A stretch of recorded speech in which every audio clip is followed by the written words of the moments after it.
जिलार पूर्वतन सैनिक संघर वार्षिक बंधु मिलन 2024 जानुआरी 28 तारिख दिन संपूर्ण ढेंकानाल जिलार पूर्वतन सैनिक मानक सपरिवार बंधु मिलन कार्यक्रम होटेल निरुपमा ठारे बहुत धूमधाम रे पालन हो जायछि।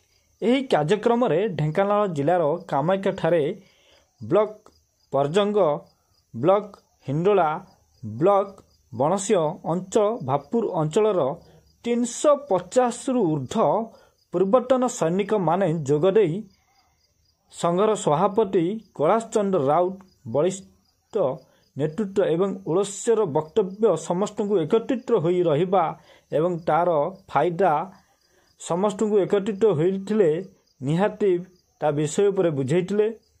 भेटरान विभूतिभूषण साहू मंच परिचालना करिथिले। मनोरंजन कार्यक्रम रे समस्त सदस्य माने नाच गीत रे मजा उठाइथिले।